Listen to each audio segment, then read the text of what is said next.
Stock market planner চ্যানেলে আপনাদের সকলকে স্বাগত। সাবস্ক্রাইব করে পাশে থাকা বেল আইকনটা ক্লিক করে অল সিলেক্ট করবেন, তাহলে আপলোডিং ভিডিওগুলোর সাথে সাথে আপনাদের নোটিফিকেশন পেতে সুবিধা হবে। আলোচনা করছি অটোমোবাইল সেক্টরের একটা অন্যতম কোম্পানির ব্যালেন্স শিট, এবং সেই কোম্পানিটাকে নিয়ে আমরা ডিটেল অ্যানালিসিস করব যে কোম্পানিটা কি সত্যি ফান্ডামেন্টালি স্ট্রং না উইক। এই জিনিসগুলো অর্থাৎ balance sheet, profit and loss, এই টোটাল প্যারামিটারগুলো আমরা যদি স্টাডি করি, আলোচনা করি, সেটা থেকে আপনারা অনেকটা নলেজ পেয়ে যাবেন যে কোম্পানিটা ফান্ডামেন্টালি স্ট্রং না উইক আছে। তাহলে আমরা ফার্স্ট প্যারামিটারের দিকে যাচ্ছি। তাহলে ফার্স্ট প্যারামিটার আমরা যদি করি সেটা হচ্ছে রিজার্ভ। আপনারা দেখতেই পাচ্ছেন রিজার্ভ প্রথমে ছিল 36,232 কোটি টাকা, তারপরে সেটা হলো 39,439 কোটি টাকা, তারপরে হলো 39,150 কোটি টাকা, তারপরে 40,771 কোটি টাকা, তারপরে হলো 46,566 কোটি টাকা। তাহলে আপনারা দেখতেই পাচ্ছেন 36,232 পরে হচ্ছে 39,400 গ্রো করেছে, তারপর আবার 39,150 বলতে পারেন ফ্ল্যাট পারফরমেন্স, তারপর আবার গ্রো করেছে 40,700, তারপরে আবার গ্রো করে হচ্ছে 46,576, তার মানে এটাও আবার গ্রো করেছে। তার মানে এটা থেকে আমরা একটা নলেজ পাচ্ছি, এটা থেকে একটা ভিউ পাচ্ছি, এটা থেকে আমাদের কাছে একটা ওভারভিউ আসছে কি কোম্পানিটা প্রফিট হয়তো আস্তে আস্তে বাড়তে পারে, পসিবিলিটিস রয়েছে। যেহেতু রিজার্ভটা পরপর বাড়ছে, তাহলে কোম্পানির একটা পসিবিলিটিস রয়েছে, রিজার্ভটা বাড়ার সম্ভাবনা রয়েছে। তাহলে দেখা যাক পরের প্যারামিটার যে এই প্যারামিটারের মধ্যে যদি আমরা আসি, তাহলে এবার লং টার্ম বোরিং। তাহলে লং টার্ম বোরিং আপনারা যদি দেখেন, তাহলে লং টার্ম বোরিং প্রথমে ছিল 33,800 কোটি, তারপরে সেটা বেড়ে গিয়ে 43,500 কোটি, তারপরে আবার বেড়ে গিয়ে 52,298 কোটি, তারপর আবার বেড়ে গিয়ে 54,900 কোটি। তার মানে আপনারা দেখতে পাচ্ছেন লোনটা কিন্তু বাড়ছে। তারপরে আবার দেখুন আবার কমিয়ে দিয়ে 51,057 কোটি। তার মানে আপনারা এটা থেকে বুঝতে পারেন লোন বাড়ছে মানে খারাপ না। যদি কোম্পানি লোনটাকে প্রপার ইউটিলাইজ করে, যদি লোনটাকে ইউটিলাইজ করে প্রফিট মার্জিন বাড়াতে পারে, তাহলে আমি বলবো লোনটা নেওয়া ঠিক আছে। যদি লোনটাকে ঠিকঠাক ইউটিলাইজ যদি না করে, তাহলে আমি বলবো কোম্পানি লস হতে পারে, যে সেই কোম্পানিগুলো ভালো নয়। তাহলে সেটা আমরা প্রফিট অ্যান্ড লসে গেলে তার একটা ওভারভিউ পাবো। রিজার্ভ থেকে একটা ওভারভিউ পেয়েছি যে রিজার্ভটা গ্রো করছে মানে প্রফিটের মার্জিনটা বাড়ছে, এটা মাথায় রাখবেন। তা আমরা দেখুন যে পরপর 4টে বছর কিন্তু লোনটা বাড়িয়ে গেছে, তারপরে কিন্তু লোনটা কমিয়েছে, হয়তো এর পরের ইয়ারে হয়তো আরও লোনটা কমাবে, এবারে সেটা দেখার বিষয়। যাই হোক, এটা লং টার্ম বোরিং। তাহলে শর্ট টার্ম বোরিং কী আছে? শর্ট টার্ম বোরিং ফ্লাকচুয়েটিং ম্যানারে থাকে, যে 26,547, ওটা এক বছরের মধ্যে আপস অ্যান্ড ডাউনস থাকে, যে ঠিক আছে, এটা আমরা ধরে নিলাম একটা অ্যাপ্রক্স। এবার আমরা চলে যাচ্ছি ক্যাশ কত আছে, ক্যাশ অ্যান্ড ক্যাশ ইকুইভ্যালেন্ট আপনারা দেখতেই পাচ্ছেন যে 11,117 রয়েছে। ক্যাশ ঠিকঠাকই ভালোই রয়েছে, ক্যাশ সেইটুখানি আমরা বলতে পারি। তাহলে ওভারঅল কোম্পানিটাকে কি বলবো? ওভারঅল কোম্পানিটাকে 5 স্টার তো আমি বলবো না, আমি এটাকে 4 স্টার বলতে পারি। আমরা এটাকে কি বলতে পারি? 4 স্টার বলতে পারি। তার কারণ কি লোনটা একটু বেশি রয়েছে। এবারে দেখার বিষয় যে পরের প্যারামিটার যেটা আমরা যাব সেটা প্রফিট অ্যান্ড লসে। আমরা চলে আসলাম কোম্পানির প্রফিট অ্যান্ড লসে। 2011 সাল থেকে আছে। তাহলে আমরা ডিরেক্টলি চলে যাব নেট প্রফিটে। তাহলে আমরা একটা ওভারভিউ পাবো। তাহলে প্রফিট করেছিল কত? 3,080 কোটি, তারপরে হলো 3127 কোটি, তারপরে 4,099 কোটি, তারপরে 4667 কোটি। দেখুন পরপর কিন্তু গ্রো করে গেছে, এটা কিন্তু আপনারা দেখতেই পাচ্ছেন। তারপরে আবার কমে গেছে কত? 3137 কোটি, তারপরে আবার বেড়েছে একটু, বা ফ্ল্যাটও বলতে পারেন, 3148 কোটি, তারপরে কিন্তু আবার বেড়েছে 3698 কোটি, তারপর আবার দেখুন ভালো জাম্প দিয়েছে যে 7510 কোটি, তার 7510 কোটি মানে 7,510 কোটি। তারপরে আপনারা দেখতেই পাচ্ছেন। তারপরে কত আছে?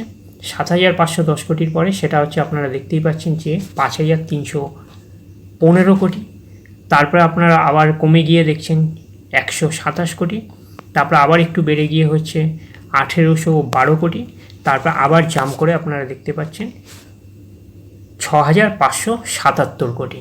তার মানে এটা থেকে কি ওভারভিউ পাচ্ছেন? এটা থেকে আপনারা একটা ওভারভিউ পাচ্ছেন। দেখুন প্রথমে যদি আমরা দেখি এই ফেজটা কনসিস্টেন্সি ছিল, তারপরে কিন্তু কমে গিয়ে একটা স্ট্রাগল ফেজে চলেছে, আপস অ্যান্ড ডাউনস চলেছে।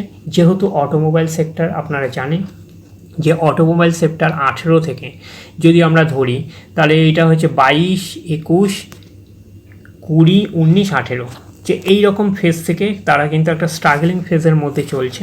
এটা কিন্তু মাথায় রাখবেন, একটা স্ট্রাগলিং ফেজের মধ্যে চলছে। তাহলে যেহেতু অটোমোবাইল সেক্টরে সবগুলো কোম্পানি, যেহেতু এটা একটা এক্সটার্নাল ম্যাটার, ইন্টারনাল ম্যাটার নয়, তো এক্সটার্নাল ম্যাটার যেহেতু, যে প্রথমের দিকে কিন্তু একটা কনসিস্টেন্সি ছিল, তারপরে কিন্তু একটা ফ্ল্যাট দিয়েছে, তারপরে দেখছেন আপস অ্যান্ড ডাউনস করছে এই কোম্পানিটা, যে এটার গ্রোথটা আপনারা দেখতেই পাচ্ছেন সেইভাবে, যে সেই কারণে কিন্তু এই শেয়ার প্রাইসটা কিন্তু ওই লেভেলে আছে। দেখুন, একটা শেয়ার প্রাইস আপনারা সব থেকে জিনিসটা আরও বুঝতে সুবিধা হবে। দেখুন, 7,510 কোটি টাকা প্রফিট করেছে, তারপরে সেটা এখন 2022 সালে হচ্ছে কত, 6,577 কোটি টাকা প্রফিট করেছে, নেট প্রফিট করেছে। তার মানে হচ্ছে 7,510 কোটি টাকা কিন্তু ব্রেক দিতে পারেনি। এটা যদি 22 সাল হয়, তার মানে এটা হবে কত, এটা ন্যাচারালি 21, এটা হবে 20, এটা হবে 19, এটা হচ্ছে 18। তাহলে 18 সালে হচ্ছে, 18 সাল থেকেই হচ্ছে স্লো ডাউন শুরু হয়েছে অটোমোবাইল সেক্টর, সেখানে কিন্তু হাই লাগিয়েছিল নেট প্রফিটের মধ্যে, বলছি নেট প্রফিট সব থেকে বেশি করেছিল 7,510, আর 22-এ করছে কত, 6,577, কিন্তু এই লেভেলটাকে ব্রেক দিতে পারেনি।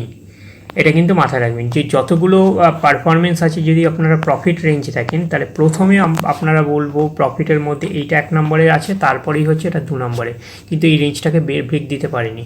সেটার রিফ্লেকশানই আমরা কিন্তু চার্ট প্যাটার্নে পাবো। এটা কিন্তু মাথায় রাখবেন, 7,510 আর হচ্ছে 6,577। তাহলে আপনারা দেখেই নিয়েছেন এটা। তাহলে প্রফিট অ্যান্ড লস আমরা যদি দেখি, তাহলে দেখে এটা আমরা বলবো যে স্ট্রাগলিং ফেজে রয়েছে, যেহেতু অটোমোবাইল স্ট্রাগলিং ফেজে রয়েছে, সেই হিসাবে স্ট্রাগলিং ফেজে রয়েছে। আমরা কিন্তু হেভি কিছু বলবো না, স্ট্রাগলিং ফেজে বলতে পারি, যে একদমও কিছু খারাপও বলবো না আর হেভি কিছু ভালোও বলবো না, একটা স্ট্রাগলিং ফেজে রয়েছে। তাহলে এবার আমরা চলে যাব এই কোম্পানিটার হচ্ছে share holding pattern. Share holding প্যাটার্নে আমরা দেখতেই পাচ্ছি যে প্রোমোটার রয়েছে 19.47%, 19.5%। এফআইএস আছে, ফরেন ইনভেস্টাররা রয়েছে 37.30%। ডিআইএস আছে 28.78%, গভর্নমেন্ট 0.07%, আর হচ্ছে পাবলিক রয়েছে 10.40%, আদার্স রয়েছে 3.97%। তাহলে আপনারা যদি সেই হিসাবে যদি বলেন, প্রোমোটার এখানে কম রয়েছে, প্রোমোটার কম থাকুক কোনো অসুবিধা নেই, তার পরিবর্তে ডিআইএস আর এফআইএস হচ্ছে বেশি রয়েছে, কোনো প্রবলেম নেই। যে প্রোমোটারই যে সব কিছুতে বেশি থাকবে এরকম কোনো ব্যাপার না, তার পরিবর্তে ডিআইএস এফআইএস আছে, তাহলে আমরা এটা বলবো ডিসেন্ট চার্ট প্যাটার্ন, এটা আমরা বলতে পারি ডিসেন্ট চার্ট প্যাটার্ন। তাহলে এই কোম্পানিটার নামটা কি? এই কোম্পানিটার নাম হচ্ছে অটোমোবাইল সেক্টরে, যার নাম হচ্ছে মাহিন্দ্রা অ্যান্ড মাহিন্দ্রা লিমিটেড। এটা কিন্তু মাথায় রাখবেন। মাহিন্দ্রা অ্যান্ড মাহিন্দ্রা লিমিটেড কিন্তু খুব বেশি দিন হয়নি, এরাও কিন্তু এন্ট্রি করেছে ইভিতে। এই যে ইভির ম্যানুফ্যাকচারিং শুরু করছে, এরপরে কিন্তু এদের রিটার্ন কিন্তু আরও ভালো আসতে শুরু করবে, এটা মাথায় রাখবেন। টাটা ফার্স্ট শুরু করেছিল অ্যাগ্রেসিভলি এভাবে, এখন মাহিন্দ্রা অনেক পরে শুরু করেছে এটা। যাই হোক, এরা পারফরমেন্স দেওয়া শুরু করেছে ইভি নিয়ে, এরা মার্কেটে এসছে, এটা মাথায় রাখবেন, যে ইলেকট্রিক ভেহিকলস নিয়ে। তো এই মাহিন্দ্রা কোম্পানি, এদের ম্যানেজমেন্টটাও খুব ভালো, এটা মাথায় রাখবেন। মার্কেট ক্যাপ হচ্ছে কত, 1,40,891। তাহলে 1,41,000 কোটি টাকার মার্কেট ক্যাপ রয়েছে এই কোম্পানিটার মধ্যে। এটা কিন্তু একটা ব্লু চিপ কোম্পানি, এটা কিন্তু মাথায় রাখবেন, এটা একটা ব্লু চিপ কোম্পানি, একটা large cap company, blue chip company. এবং কারেন্ট প্রাইস হচ্ছে এখন কত, 1,133, আর হচ্ছে হাই লাগিয়েছিল 1,139, আর লো হচ্ছে 671 টাকা, এটা মাথায় রাখবেন। এবং আমরা যদি চলে যাই আরওসিই আছে 11.3%, আর আরওই হচ্ছে 14.2%। এটা সো বলবো, মানে হেভি কিছুও না, মানে ভালোর থেকে কমই এটা বলবো আমি, ঠিক আছে। যদি কোম্পানি যখনই আবার ভালো পারফরমেন্স করবে, এটা ইমপ্রুভ করবে, এটা তো আপনারা জানেন যে কোম্পানি পারফরমেন্সের ওপর এটা ইমপ্রুভ ডিপেন্ড করছে অনেকটা। এইবার আমরা চলে যাচ্ছি এই কোম্পানিটার হচ্ছে চার্ট প্যাটার্নে। আমরা চলে আসলাম কোম্পানির চার্ট প্যাটার্নে। তাহলে চার্ট প্যাটার্নটা যদি আমরা অ্যানালিসিস করি, তাহলে একদিনে দিয়েছে কত, 2.5%-এর মতন পজিটিভ রিটার্ন। 5 দিনে রিটার্ন দিয়েছে কত, 4%-এর মতন পজিটিভ রিটার্ন 5 দিনে। 1 মাসে রিটার্ন দিয়েছে কত, 8.5%-এর মতন পজিটিভ রিটার্ন। 6 মাসে রিটার্ন দিয়েছে 34.5%-এর মতন পজিটিভ রিটার্ন। আর 1 জানুয়ারি থেকে রিটার্ন দিয়েছে 36.5% মতন পজিটিভ রিটার্ন 1 জানুয়ারি থেকে। আর 1 বছরের রিটার্ন দিয়েছে 46% মতন পজিটিভ রিটার্ন দিয়েছে 1 বছরে। ঠিকঠাকই আছে, 1 বছরে একটা ব্লু চিপ কোম্পানি ভালোই রিটার্ন দিয়েছে, 1 বছরে খারাপ রিটার্ন দেয়নি। শর্ট টার্মে ন্যাচারালি ভালো রিটার্ন হয় না, এই কোম্পানিটা 46% মতন রিটার্ন দিয়েছে, ভালোই দিয়েছে। 5 বছর যদি আমরা রিটার্ন দেখি তাহলে 65% মতন রিটার্ন দিয়েছে। এটা কিন্তু মাথায় রাখবেন যে অনেক অটোমোবাইল সেক্টরে 5 বছরে কিন্তু নেগেটিভের মধ্যে আপনারা দেখতে পারবেন, হয়তো তার ব্যালেন্স ফিগারে হয়েছে, মানে একটা ব্যালেন্স অবস্থায় রয়েছে, কিন্তু এতটা পজিটিভ রিটার্ন ন্যাচারালি দেয়নি। মাহিন্দ্রা অ্যান্ড মাহিন্দ্রা ধরতে গেলে ভালোই পজিটিভ রিটার্ন দিয়েছে, যেটা হচ্ছে 65% মতন কিন্তু পজিটিভ রিটার্ন দিয়েছে। এই কোম্পানিটা ভালোই দিয়েছে 5 বছরে, যেহেতু 5 বছর ধরে কিন্তু অটোমোবাইল সেক্টর কিন্তু একটা স্ট্রাগলিং ফেজে চলছে, সেই তুলনায় কিন্তু ভালোই রিটার্ন দিয়েছে। যদি আপনারা অন্য অন্য অটোমোবাইল সেগমেন্ট যদি বা স্টাডি করেন কোম্পানিগুলো, দেখবেন সেরকম পারফরমেন্স অতটা রিটার্ন দেয়নি, হয়তো নেগেটিভেই দেখবেন তাদের রিটার্ন আছে ম্যাক্সিমামই। ম্যাক্সিমাম চার্ট প্যাটার্ন যদি দেখেন, ম্যাক্সিমাম চার্ট প্যাটার্ন হচ্ছে 5360% রিটার্ন দিয়েছে। 1999 সালে লিস্টেড হয়েছে, চার্ট প্যাটার্নটা মোটামুটি ডিসেন্ট রয়েছে। এই জায়গাটা যে ক্র্যাশটা দেখছেন, এটা হচ্ছে 18 সালের পর থেকে কিন্তু আপনাদের ক্র্যাশটা পাবেন, যে এইখান থেকেই কিন্তু একটা প্রবলেমেটিক জোন কিন্তু একটা তৈরি হয়েছে। এটা কিন্তু মাথায় রাখবেন। 18 পর থেকে তারপর নামতে নামতে একটা ক্র্যাশ করছে, তারপরে আবার 20 সাল চলে গিয়ে একটা আমাদের লকডাউন ফেজ চলে আসলো, কোভিডের ফেজ চলে আসলো, দুটোকে একসাথে কমব্যাক করে শেয়ারটা কিন্তু অনেকটা ক্র্যাশ করেছে। তারপরে কিন্তু আপনারা দেখতেই পাচ্ছেন যে অনেকটা লেভেল কিন্তু ছুঁয়ে ফেলেছে। এইটাই হচ্ছে দেখার বিষয়। কেন এই কথাটা বললাম, আপনাদেরকে একটা বলেছিলাম যে 18 মানে হচ্ছে এই যে টপ জায়গাটা, আপনারা যদি অ্যানালিসিস করেন তাহলে এই জায়গাটায় কিন্তু 7500 কোটি টাকা লাভ করেছে নেট প্রফিটে। তারপরে দেখুন এই যে 22 সালে 6500 কোটি টাকা, এই জায়গাটা কিন্তু লেভেলটা ওরা ছোঁয়ার চেষ্টা করছে, তার মানে কোম্পানি ভালো পারফরমেন্স দিচ্ছে। এই জন্যই আপনাদের বলেছি যে সবসময় মাথায় রাখবেন শেয়ার প্রাইসটা কিন্তু এমনি বাড়ছে না, কোম্পানির পারফরমেন্সের ওপর। কোম্পানি 7500 পারফরমেন্স ভালো দিয়েছে বলে টপে ছিল, তারপরে কোম্পানি পারফরমেন্স কম দেখবেন যে 4000 5000 এরকম রেঞ্জে ছিল, এরকম ছিল। তারপরে দেখবেন যে কোম্পানি আস্তে আস্তে আবার কামব্যাক করা যখন শুরু করে 6500 লেভেলে আসছে, তখন দেখবেন যে এই লেভেলটাকে অনেকটা ক্রস করার চেষ্টা করছে। এটা কিন্তু মাথায় রাখবেন। তার মানে কি, শেয়ার প্রাইসটা ডিপেন্ড করে কার ওপর? শেয়ার প্রাইসটা এমনি আপ ডাউন করে না, এটা ডিপেন্ড করে কোম্পানির পারফরমেন্সের ওপর। ওই কারণে আপনাদের হাইলাইট করতে বলেছি, 2008 সালে দেখবেন 7500 কোটি টাকা প্রফিট করেছে, 2022-এ 6500 কোটি টাকা প্রফিট করেছে, যে ওই লেভেলটাকে ছুটে পারেনি। এই লেভেলটা ব্রেকআউট দিয়েছে ঠিকই, ব্রেকআউট দিয়েছে। কী কারণে ব্রেকআউট দিয়েছে?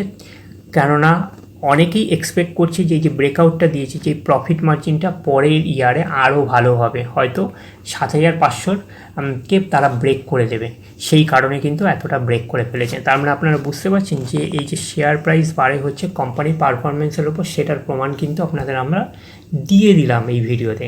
ওই কারণে আপনাদের হাইলাইট করতে বলেছি 2018 সালটা দেখুন, আর হচ্ছে 2022 সালে দেখুন, তাহলে চার্ট প্যাটার্নটা আপনাদের কাছে অনেকটা ক্লিয়ার হয়ে যাবে। এইখানে যখন নিচের দিকে যখন আপনারা নামছে দেখবেন, তখন আপনারা দেখতেই পাচ্ছেন যে 7500-র পরে কোম্পানির প্রফিটটা কিন্তু কমতে থাকছে বলে এরকম পরপর নেমেছে। তারপরে দেখবেন আবার প্রফিটটা গ্রো করতে শুরু করেছে বলে এইটা আবার ওপরের দিকে উঠতে শুরু করেছে।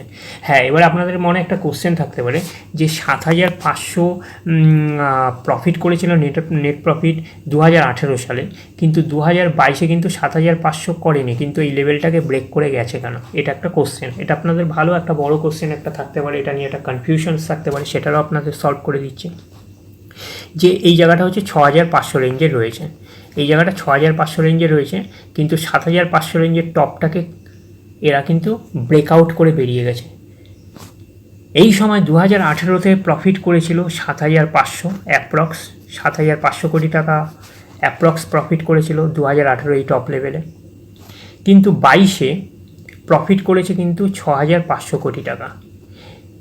প্রফিটটা করেও কিন্তু তার ব্রেকটা করে দিচ্ছে কিন্তু 7500 লেভেলে যেই লেভেলটা ছিল স্টক প্রাইসটা, সেটাকে ব্রেক করে কিন্তু ওপরের দিকে কিন্তু চলে গেছে। তাহলে আপনাদের একটা কোশ্চেন করা উচিত যে 6500 যেহেতু, তাহলে তো এই লেভেলটাকে ব্রেক করা উচিত না, তাহলে তো এইটা আরেকটু নিচে থাকা উচিত। যেহেতু এখানে 7500 টাকা প্রফিট করেছে বলে হাই লেভেলে ছিল, তাহলে যেহেতু 6500 প্রফিট করেছে তাহলে এই লেভেলটায় থাকা উচিত ছিল। তাহলে এটা ব্রেক করে এত ওপরের দিকে গেল কেন, এইটাই একটা কোশ্চেন। যাওয়ার পেছনে কারণ হচ্ছে যখন দেখছে কোম্পানিটা ডাউন হতে হতে আস্তে আস্তে তার মুভ করা শুরু করেছে, প্রফিট মার্জিনটা বাড়াতে শুরু করেছে, একটা জায়গা একটা ফেজে চলে এসছে, অনেক ইনভেস্টারদের মনে একটা ডাউট না যেটাকে বলা যেতে পারে, অনেক ইনভেস্টারদের একটা এক্সপেকটেশন আছে যে কোম্পানিটা যখন এতটা পরিমাণে কামব্যাক করে গেছে এতটা, এই লেভেলটা প্রফিট লেভেলটা যে কোনো মুহূর্তে এরা ক্রস করে যেতে পারে, সেই ফিউচারের কথা ভেবে তারা ইনভেস্ট করতে শুরু করেছে। সেই কারণে কিন্তু এই লেভেলটা ক্রস করে গেছে। যদি দেখা যায় যে তারপরে এই লেভেলটা মেনটেন করতে পারছে কিনা, কখন আমরা বুঝবো? যখন দেখা যাবে যে 1-2 বছরে হয়তো দেখা যাচ্ছে যে কোম্পানি সেভাবে পারফরমেন্স দিচ্ছে না, তখন দেখবেন যে শেয়ারটা কিন্তু সেই শেয়ার প্রাইসটা কিন্তু আবার কমে গেছে, এই হাই লেভেলের থেকে অনেকাংশে নিচে নেমে পড়ে যাবে তখন। এটা কিন্তু মাথায় রাখবেন যে এখন এটা বেড়েছে কি, এখন এটা বেড়েছে যে ওই হাই লেভেলটাকে বিট দিয়ে বাড়ার পেছনে কারণ হচ্ছে ইনভেস্টারদের একটা ফিউচার ভাবা, যে ফিউচারে এই কোম্পানিটা আর একটু ভালো গ্রো করবে, 7500 যে নেট প্রফিট করেছে সেটাকে ছাপিয়ে যাবে, সেই এক্সপেকটেশন অনুযায়ী ফিউচারের কথা ভেবেই কিন্তু ইনভেস্ট করতে শুরু করেছে। সেই কারণে লেভেলটা ব্রেক হয়েছে। তা আমরা বুঝতে পারছেন যে লেভেলটা ডিপেন্ড করে হচ্ছে কোম্পানির পারফরমেন্সের ওপর, শেয়ারটা এমনি এমনি আপস অ্যান্ড ডাউনস করে না। এই কারণেই আপনাদের বলা হয় কোম্পানির balance sheet, profit and loss এবং কোয়ার্টারলি রেজাল্টগুলোকে আপনারা স্টাডি করবেন। বললাম বলে হট করে কুইকলি গিয়ে আপনারা শেয়ারটাকে বাই করবেন না। কোম্পানিটার ফান্ডামেন্টালসগুলো স্টাডি করুন, ভালোভাবে অ্যানালিসিস করুন। এখন Q1-এর রেজাল্টের সিজন চালু হয়ে গেছে। মাহিন্দ্রার দেখুন Q1-এর রেজাল্টটা কবে বেরাচ্ছে, আপনারা দেখুন Q1-এর রেজাল্টটা কীরকম পারফরমেন্স করছে, তার উপরে আপনারা ডিসাইড করুন যে কোম্পানিটার মধ্যে যাবেন কি যাবেন না এবং কোম্পানিটার মধ্যে পোটেনশিয়ালিটি রয়েছে কি না। তাহলে এই অবধি, নেক্সট ভিডিওতে আবার দেখা হবে। ধন্যবাদ।